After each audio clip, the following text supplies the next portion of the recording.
ॐ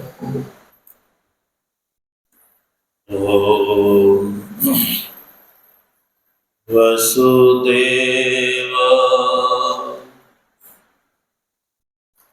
सुतं देवं कंसचाणूरमर्दनम्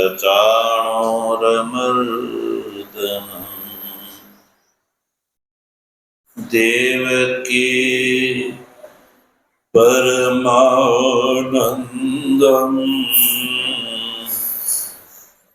कृष्णं वन्दे जगद्गुरु मूकं करोति वाचालं पङ्गुं लङ्घयते गिरिं यत्कृपातमहं वन्दे परमानन्दमाधवम् शङ्करं शङ्कराचार्यं केशवं बादरायणं सूत्रभाष्य कृतौ वन्दे भगवन्तौ पुनः पुनः ईश्वरो गुरुरात्मेति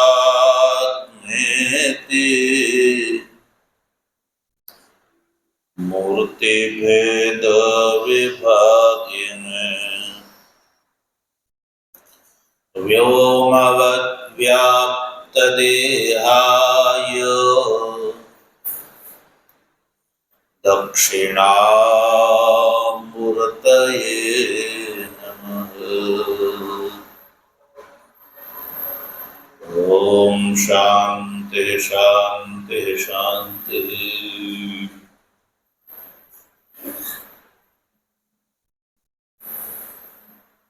तत्वजिज्ञासु सज्जनों, ભગવાનની પરમાનુકંપાથી શ્રીમદ ભગવદ્ ગીતાના શાંકર ભાષ્ય સહિત વિચાર ક્રમાનુસાર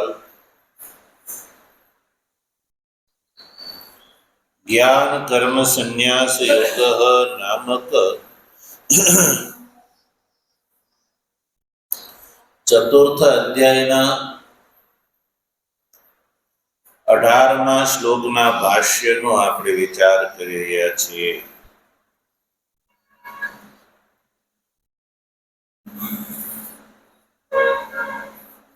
તો આ શ્લોક ઉપર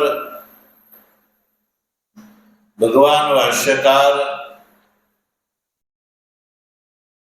સ્વાભિપ્રેત અર્થ પ્રસ્તુત કર્યા પછી આ શ્લોક ઉપર એટલે કે 18મા શ્લોક ઉપર જે વૃત્તિકારનું વ્યાખ્યાન છે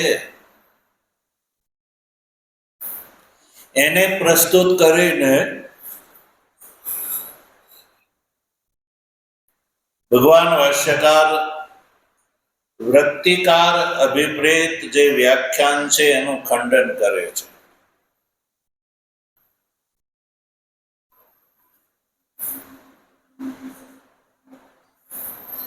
તો સ્વાભિપ્રેત અર્થ બતાવી દીધો ને શ્લોકનું સ્વરૂપ શું છે? કર્મણ્ય કર્મય પશ્યેદ કર્મણિ ચ અકર્મણિ ચ કર્મય સબુદ્ધિમાન મનુષ્યેષુ સયુક્ત કૃષ્ણ કર્મકૃત. કર્મણિ એટલે કર્મમાં અકર્મનું દર્શન, અકર્મણિ એટલે અકર્મમાં કર્મનું દર્શન. તો સ્વાભિપ્રેત અર્થ એ છે કે કર્મની અંદર અકર્મનું દર્શન એટલે આત્માનું દર્શન.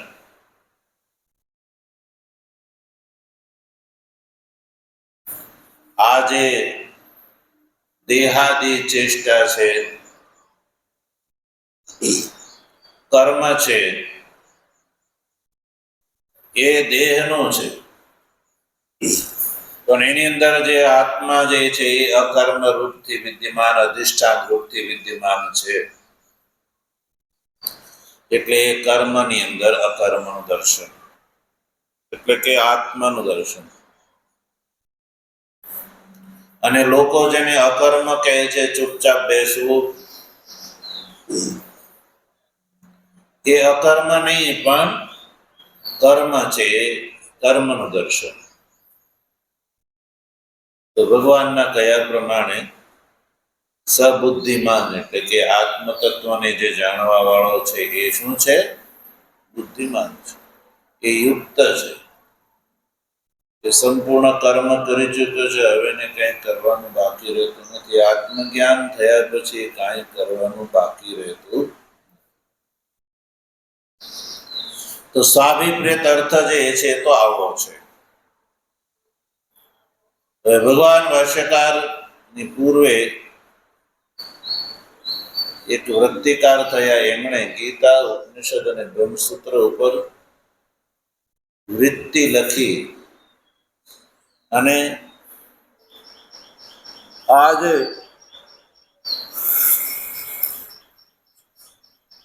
પ્રસ્થાનત્રયી છે એ જ્ઞાન અને કર્મના સમુચ્ચયથી મોક્ષની પ્રાપ્તિ થાય છે, એવો અર્થ વૃત્તિકારે કર્યો છે. ભગવાન ભાષ્યકાર એ મતની અંદર, એ કથનની અંદર દોષ બતાવે છે. જ્યાં જ્યાં અવસર પ્રાપ્ત થાય છે ત્યાં ભગવાન ભાષ્યકાર વૃત્તિકારે કરેલા અર્થને યુક્તિ પ્રયુક્તિથી ગલત સાબિત કરે છે. આ શ્લોકમાં પણ વૃત્તિકારે આ શ્લોકનો જે અર્થ કર્યો છે એનું ખંડન ભગવાન ભાષ્યકાર કરે છે, જેનો વિચાર આપણે ગઈકાલે પ્રારંભ કરી ચૂક્યા છીએ.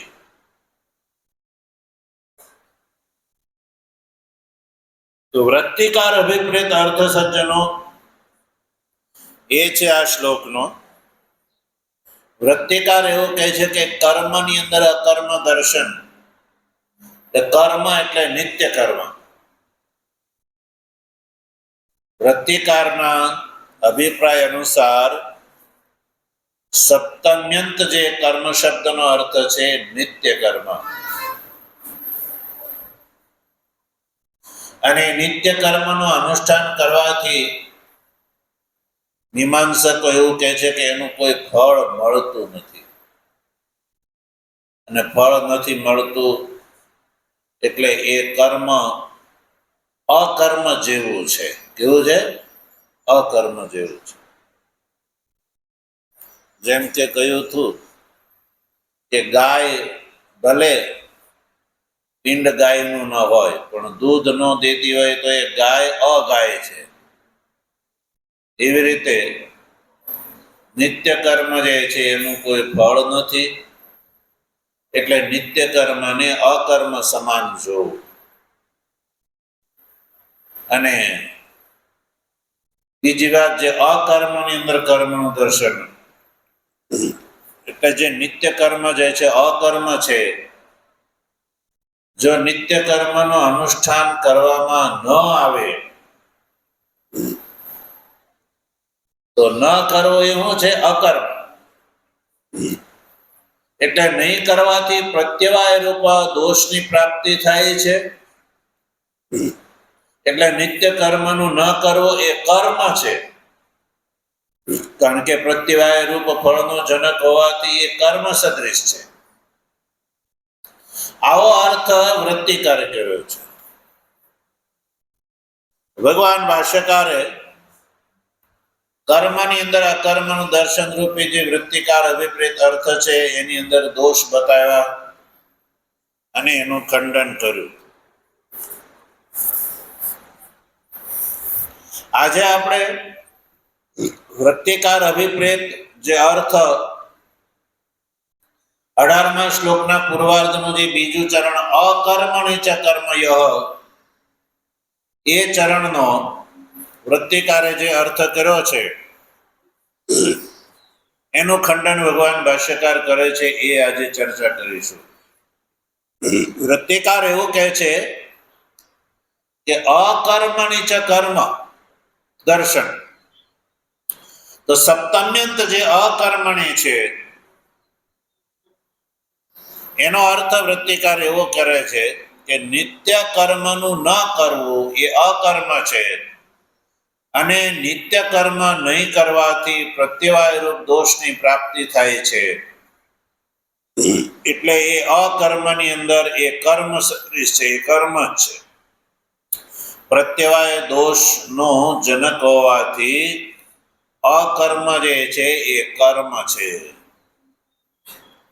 આ અર્થ જે છે ને હવે ભગવાન ભાષ્યકાર ખંડન કરવા માટે ઉઠાવે છે. જો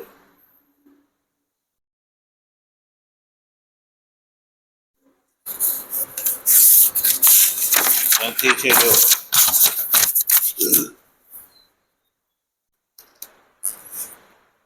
નાપી નિત્યાનામ અકરણાત અભાવાત પ્રત્યવાય ભાવ ઉત્પત્તિ. નળો પંક્તિ મળે.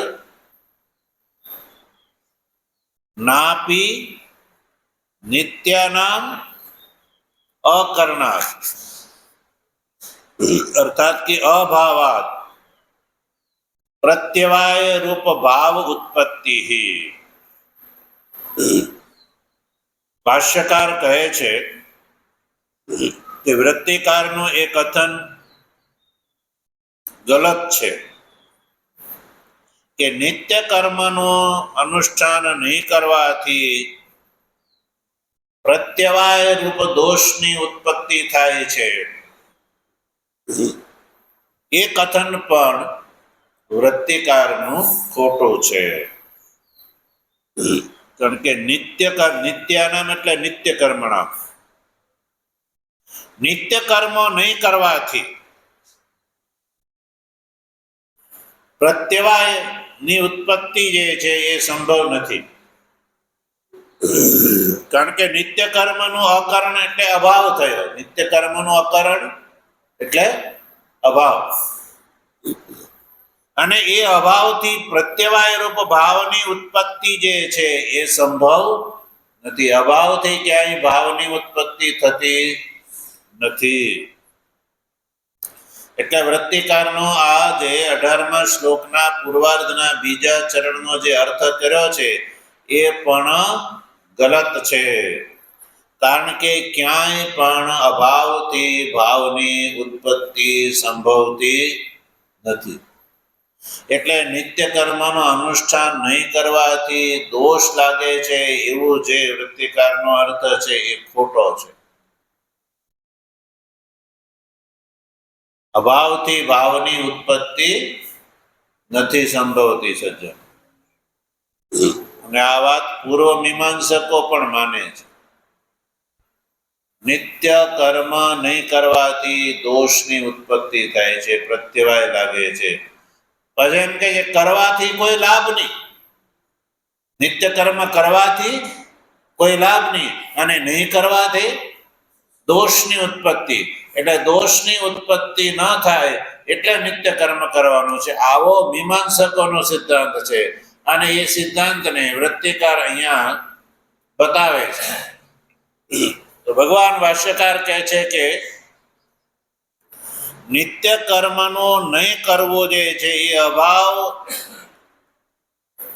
અને એ અભાવથી પ્રત્યવાય રૂપ દોષની ઉત્પત્તિ થવી એ ભાવની ઉત્પત્તિ છે. એટલે અભાવથી ભાવની ઉત્પત્તિ થાય છે એવી આ વાત આ વૃત્તિકારના કથનાનુસાર સ્પષ્ટ થાય છે. તો સાચી વાત છે કે અભાવથી ક્યારેય ભાવની ઉત્પત્તિ સંભવતી નથી.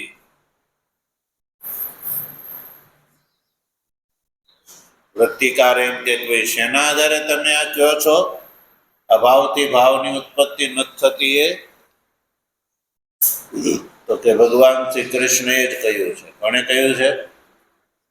ભગવાન શ્રી કૃષ્ણ ખુદ કહે છે, જો નાશતો વિદ્યતે ભાવ ઇતિ વચનાદ. અસતનો ક્યાંય ભાવ હોતો, અસત પદાર્થની ક્યાંય સત્તા હોતી નથી.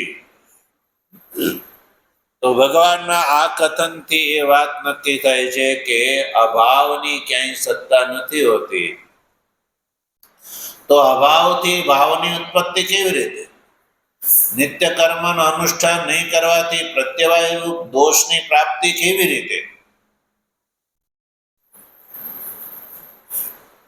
પછી આ તો સ્મૃતિ વાક્ય થયું. હવે ભગવાન ભાષ્યકાર શ્રુતિ વાક્ય પ્રસ્તુત કરે છે. અભાવથી ભાવની ઉત્પત્તિ સંભવ નથી એ વાતના સમર્થનમાં આ ગીતાનું પ્રમાણ વાક્ય પ્રસ્તુત કર્યું. હવે શ્રુતિનું વાક્ય પ્રસ્તુત કરે છે. જો છાંદોગ્ય ઉપનિષદના 6થા અધ્યાયના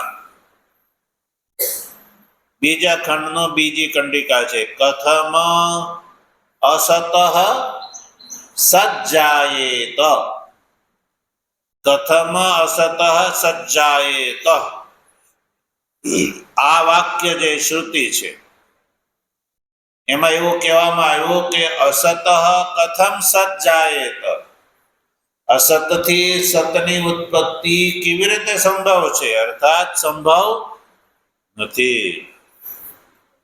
એટલે આ શ્રુતિ વાક્યમાં અસતઃ સજ્જન્મ પ્રતિષેધાત, અસતથી સતના જન્મનો પ્રતિષેધ જોવા મળે છે. એટલે ગીતાના વાક્યથી અને ઉપનિષદના વાક્યથી નક્કી થઈ ગયું કે અસતથી સતની ઉત્પત્તિ થતી નથી. એટલે નિત્ય કર્મ નહીં કરવાથી પ્રત્યવાય રૂપ સતની ઉત્પત્તિ યા ભાવની ઉત્પત્તિ જે વૃત્તિકાર કહે છે, વૃત્તિકારનું કથન ગલત છે. નિત્ય કર્મ નહીં કરવા રૂપ અભાવથી પ્રત્યવાય રૂપ ભાવની ઉત્પત્તિ જે વૃત્તિકાર માને છે અને એ પ્રમાણે 18મા શ્લોકના પૂર્વાર્ધના બીજા ચરણનો જે અર્થ કરે છે એ અર્થ બિલકુલ રોંગ છે, ખોટો છે. અસતથી સતની ઉત્પત્તિ થઈ શકતી નથી.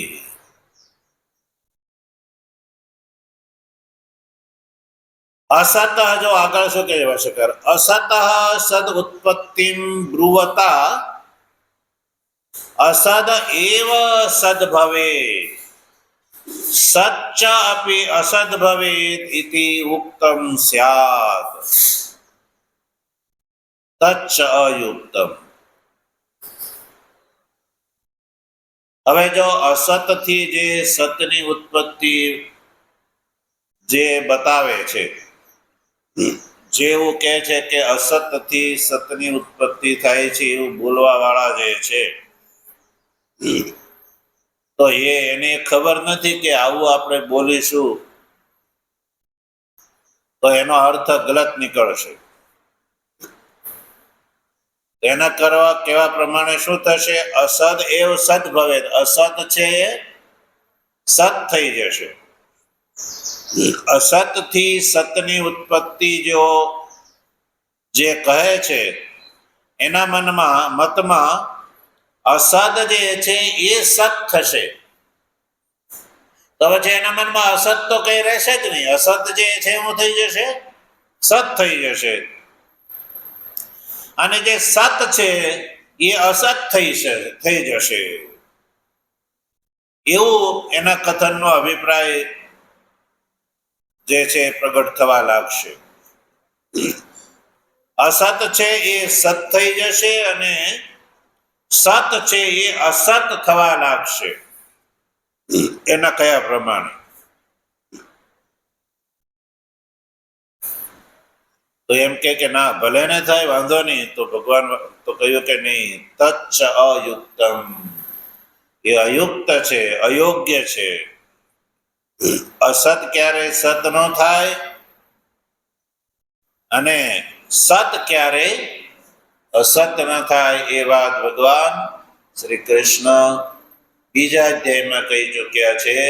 ના સતો વિદ્યતે ભાવો, ના ભાવો વિદ્યતે સત, ઉભયોરપી દ્રષ્ટોંતસ્ત્વનયોસ્તત્વદર્શિભિઃ.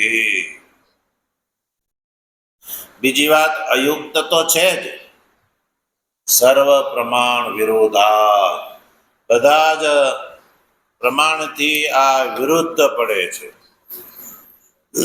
સર્વ પ્રમાણ વિરોધા, બધા પ્રમાણથી આ વિરુદ્ધ વાત પડે છે.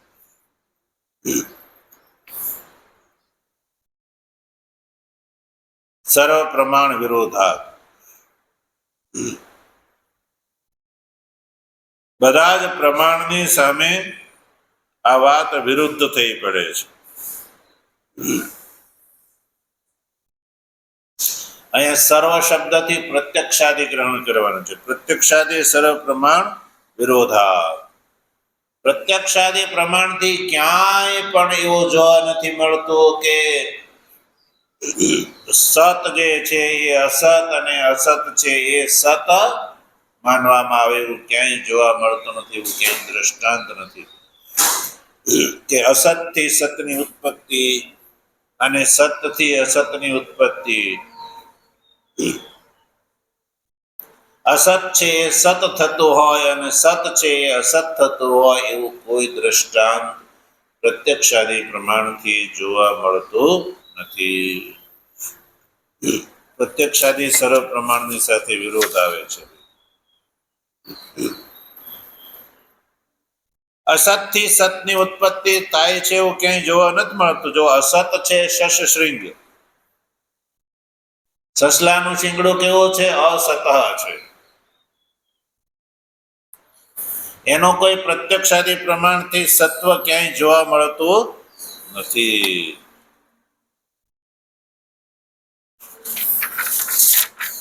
પછી બીજી વાત એ છે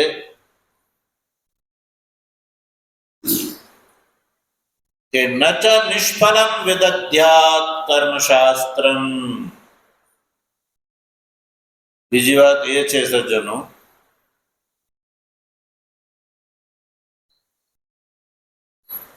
નચ નિષ્ફલમ વિદધ્યાત કર્મશાસ્ત્રમ.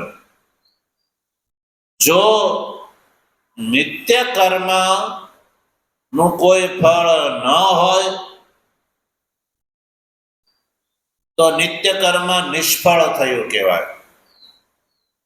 અને નિષ્ફળનું વિધાન શાસ્ત્ર કરે નહીં. નચ નિષ્ફલમ વિદધ્યાત કર્મશાસ્ત્રમ, કર્મશાસ્ત્ર જે છે એ નિષ્ફળનું વિધાન ન કરે. કેમ? દુઃખ સ્વરૂપત્વાત્. જો ભાઈ નિત્ય કર્મ જે છે એનો અંશાંક કઈ સીધું નથી, બહુ કઠિન છે, એ દુઃખ સ્વરૂપ છે. હવે એવો દુઃખ સ્વરૂપ જે નિત્ય કર્મ, એના અનુષ્ઠાનનું કોઈ ફળ જ ન હોય તો શાસ્ત્રએ જે છે એ દુઃખનું વિધાન કર્યું કહેવાય. નિષ્ફળનું વિધાન કરવાથી કોઈ લાભ થતો નથી. અને શાસ્ત્ર જે છે એ તો સફળ છે. એટલે દુઃખ સ્વરૂપત્વાદ, નિષ્ફળ જે છે એ તો દુઃખ સ્વરૂપ છે, કેવલ દુઃખ જ છે. વ્યક્તિ દુઃખ સહન કરી લે, પણ જો પાછળથી સુખ મળવાનું હોય તો. હવે નક્કી છે કે આનાથી કઈ સુખ એટલે ફળ મળવાનું જ નથી, છતાં પણ કોઈ દુઃખ નું અનુષ્ઠાન કરે તો એ તો મૂર્ખ ગણાય છે. એટલે કર્મશાસ્ત્ર ક્યારે નિષ્ફળનું વિધાન ન કરે. આગળ શું કહેજો? દુઃખસ્ય ચ બુદ્ધિપૂર્વકતયા કાર્યત્વ અનુપપત્તે. દુઃખસ્ય ચ બુદ્ધિપૂર્વકતયા દુઃખસ્ય ચ કાર્યત્વ અનુપપત્તે. બુદ્ધિપૂર્વક જો વિચાર કરવા જઈએ તો દુઃખની અંદર કાર્યત્વ જે છે અનુપપત્તે. દુઃખ જે છે ક્યારે કાર્ય હોઈ શકે નહીં. તદ અકરણે ચ નરકપાત અભ્યુપગમાત અનર્થાય એવ. હવે પાછું એમ કેવું કે નિત્ય કર્મનું અનુષ્ઠાન નહીં કરવાથી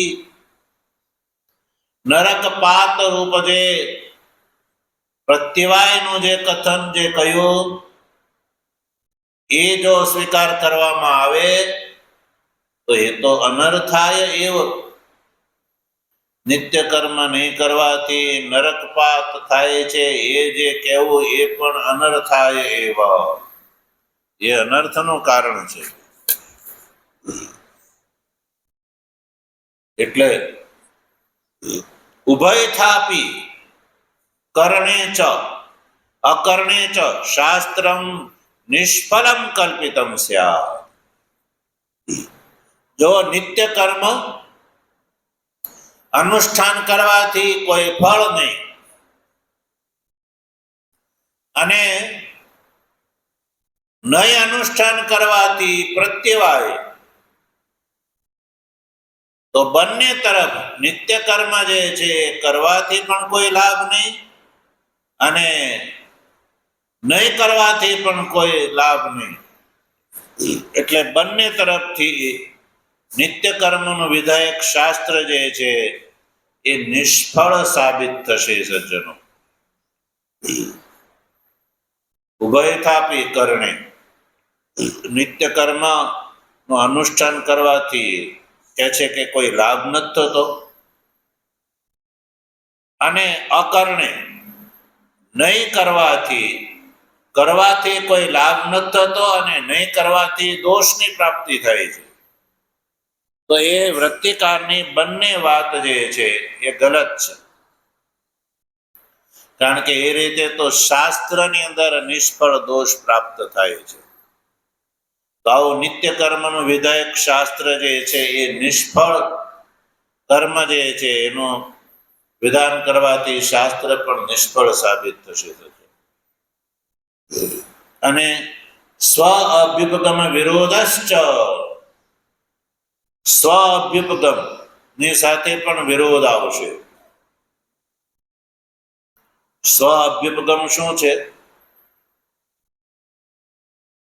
કે ફલાંતર અભાવે અપી મોક્ષ સાધનત્વાત મુમુક્ષુણા નિત્યાની કર્માની અનુષ્ઠેયાની. એ જે વૃત્તિકારનો જે સ્વ અભ્યુપગમ જે છે, પોતાનો જે સ્વીકાર છે કે ફલાંતર ન હોવા છતાં પણ મોક્ષનું સાધન હોવાથી મુમુક્ષુને માટે નિત્ય કર્મનું જે અનુષ્ઠાન જે છે એની સાથે પણ વિરોધ આવે છે. સ્વ અભ્યુપગમ વિરોધશ્ચ નિત્યમ નિષ્ફલમ કર્મ ઇતિ અભ્યુપગમ્ય મોક્ષ ફલાય ઇતિ બ્રુવતઃ. એક તરફથી વૃત્તિકાર એવું કહે છે કે નિત્ય કર્મ જે છે એ મોક્ષ ફલાય. કારણ કે ભગવાને તો અહીંયા એવું કહ્યું કે અશુભાત મોક્ષ છે, એવું કહ્યું છે. હે અર્જુન, તત્તે કર્મ પ્રવક્ષ્યામિ યજ જ્ઞાત્વા મોક્ષ સે અશુભાત. તો વૃત્તિકાર જે છે એ એક તરફથી આવું કહે છે ને એક તરફથી મોક્ષનું કારણ બતાવે છે. એટલે પોતાના અભ્યુપગમની સાથે પણ વિરોધ આવે છે. નિત્યમ કર્મ નિષ્ફલમ એક તો માને છે, નિષ્ફલમ કર્મ માને છે, એનું કોઈ ફળ નથી, અને પાછું ઉપરથી એમ કે છે મોક્ષ ફલાય. તો આ તો પોતાના જ સિદ્ધાંતની સાથે વિરોધ આવ્યો કહેવાય. તો સજ્જનો, આ રીતે વૃત્તિકારનું વ્યાખ્યાન જે છે એ સંભવતું નથી. વૃત્તિકારનું વ્યાખ્યાન જે છે એ કોઈ પણ રીતે યોગ્ય ઠરતું નથી. ભગવાન ભાષ્યકારે તર્ક યુક્તિ અને ઉપપત્તિથી વૃત્તિકારના વ્યાખ્યાનને અસંગત બતાવ્યું. એટલે હવે ફલિતનો ઉપસંહાર કરે છે. વૃત્તિકારનું વ્યાખ્યાન જે છે એ અસંગત છે, અસંભવ છે. એટલે હવે નક્કી શું થયું? તો કહ્યું કે તસ્માદ યથાશ્રુત એવ અર્થ. વૃત્તિકારનું વ્યાખ્યાન જે છે કોઈ પણ પ્રકારથી ભગવાન શ્રી કૃષ્ણના આ કથનને મેળ બેસતું નહીં હોવાથી કર્મણ્ય કર્મ યપશ્યેત, કર્મણ્ય કર્મ ઇત્યાદેહે યથાશ્રુત એવ અર્થ. જેવો અર્થ છે એવો જ સ્વીકાર કરવો જોઈએ. કેવો? તથા ચ વ્યાખ્યાત અસ્માભિ શ્લોક. ભગવાન ભાષ્યકાર કહે છે કે અમે જે આ શ્લોકનો જે અર્થ કર્યો છે ને એ જ અર્થ ભગવાન શ્રી કૃષ્ણના કથનને અનુરૂપ છે. એટલે યથાશ્રુત એવ અર્થ, જેવો અમે વ્યાખ્યાન કર્યું છે એ જ વ્યાખ્યાન ભગવાન શ્રી કૃષ્ણના કથનને અનુરૂપ છે. વૃત્તિકારનું વ્યાખ્યાન જે છે એ અસંગત છે. તો સજ્જનો, આ રીતે વૃત્તિકારના મતનું ભગવાન ભાષ્યકારે ખંડન કર્યું અને કર્મણ્ય કર્મય પશ્યેદ અકર્મણ્ય ચ કર્મય એ શ્લોકનું જે વ્યાખ્યાન ભગવાન ભાષ્યકારે જે કર્યું છે એ જ મુમુક્ષુને માટે માનવા યોગ્ય છે. સજ્જનો, આ રીતે 18મા શ્લોકનું વ્યાખ્યાન અહીંયા સમાપ્ત થાય છે. ભગવાનની કૃપા છે તો આગળ વિચાર કરીશું. ઓમ વસુદેવ સુતં દેવં કંસચાણૂરમર્દનમ દેવકી પરમાનંદમ કૃષ્ણં વંદે જગદ્ગુરુ. મૂકં કરોતિ વાચાલં પંગું લંઘયતે ગિરિં યત્કૃપાતમહં વંદે પરમાનંદમાધવં. શંકરં શંકરાચાર્યં કેશવં બાદરાયણં સૂત્રભાષ્ય કૃતૌ વંદે ભગવन्तૌ પુનઃ પુનઃ. ઈશ્વરો ગુરુરાત્મેતિ મૂર્તિભેદ વિભાગિને વ્યોમવદ્વ્યાપ્તદેહાય દક્ષિણામૂર્તયે નમઃ. ઓમ શાંતિ શાંતિ શાંતિ. સદગુરુ